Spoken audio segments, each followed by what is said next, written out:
My name's John Black. I'm a 48-year-old lawyer, father of 2 girls. I started racing Ironman in 2008, and at the time, I really was just hopeful that I could finish one of these. Didn't know what I was getting into. But I did it to raise money for a friend that had been diagnosed with blood cancer at the time, Brian Ross. And he was a young lawyer at our firm, had a wife, and the story just kind of struck me. So a group of friends of mine and I raised quite a bit of money, and that really started my journey, both racing Ironman for causes I love and also with LLS.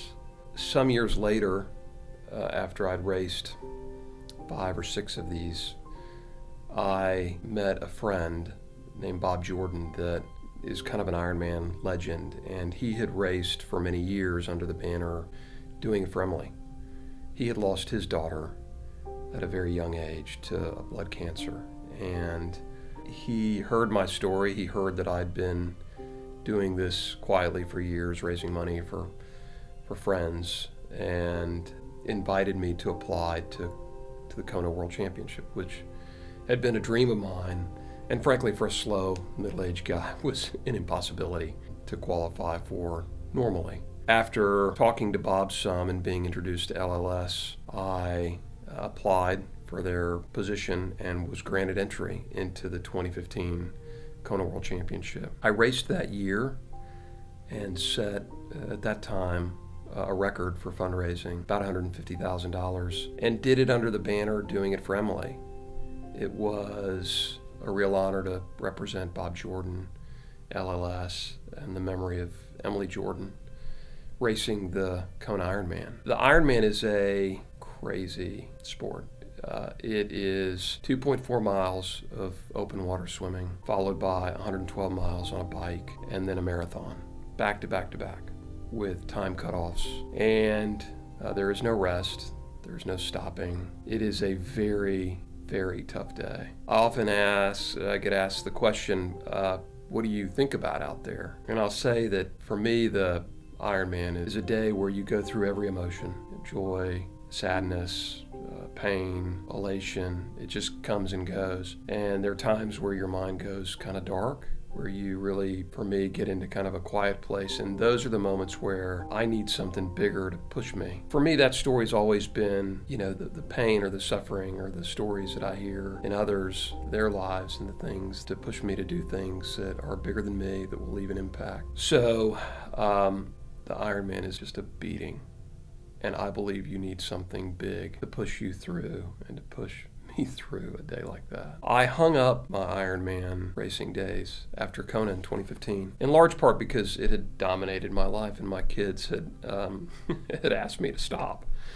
And after completing Kona, I felt like I had done everything I can do personally and also for Emily at the time. After Kona, I continued to stay involved in LLS. Although I don't have a family member or a personal, so I don't have a blood cancer. I have so many friends and more that seem touched by the disease. And after 2016, it seemed to be more prevalent. I had more encounters with people close to me that had a friend or a family member that was diagnosed with it. I was asked to be on the board of LLS in 2017, and I remained on the board and still am there to this day. A year and a half ago, I was asked to be chairman of the board. And around that time, a friend of mine, her son, was diagnosed with leukemia, and his story was really unique. One, because this is a young man that went to school where my kids went to school, grew up doing all the things that my daughters did in the same places, and so his story really seemed to hit home. Charlie Raymond was born with heart issues. He was fighting at a young age, and I would hear about his treatment, and it's impossible not to imagine your own child, your own kids going through it, and being a parent watching your son or your daughter go through open heart surgery and to be hooked up to tubes and machines. The silver lining was that Charlie was a hell of a fighter and recovered from his heart surgeries and procedures really well. But in the process of all of that, he developed a form of blood cancer. And when I heard that, it's like I got kicked in the gut too. I couldn't believe that somebody his age, was fighting a fight that I can't imagine fighting.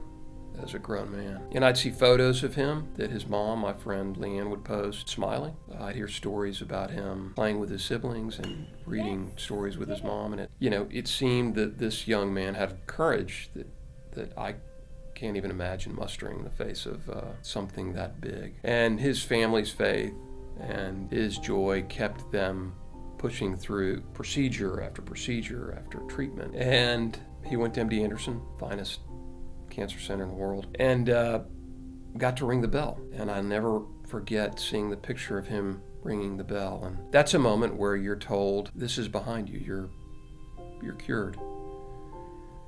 And I thought, wow, what an incredible journey this young man's had, his family too. And then I'll never forget hearing that it had come back and that it was really serious this time. And so I would watch the updates from his mom, Leanne, and of course hear in our community how he was doing. And the day that I heard that he died,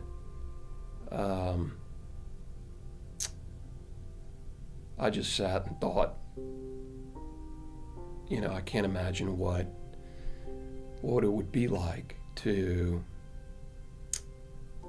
bury one of my kids and to sit with that grief, not for a day or a week, but forever. And I thought, wow, that's a big hurt, and that's a big void. And so I decided to do the unthinkable and go back to Kona my last year as chairman of the board and set a new record, raise money in Charlie's name, and to do it with the idea of finding cures for pediatric blood cancers. And LLS has focused so much of its time and resources recently to pediatric cures, and that is so important to the Raymond family and to other families like theirs that wake up with kids that are not well and that are fighting the fight of their lives and that need drugs, need treatments and technology to help them beat these cancers. And a cure is achievable in our lifetime. And so it spurred me to action, and I started training in full effect and can't wait to go take on the Queen K in Kona again. And what is easily the hardest thing I've ever done before, and no small task. I spent a lot of time putting this website together with Leanne Raymond and folks that work here. Alex Kobe really requires a team of folks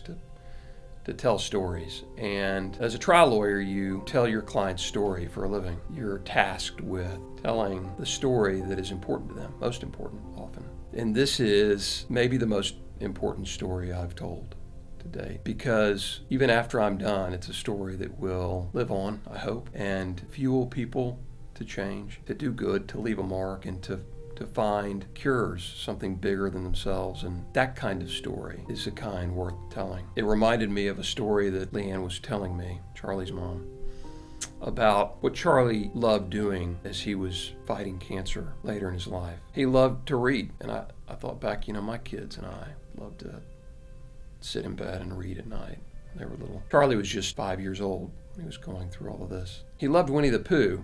I loved Winnie the Pooh.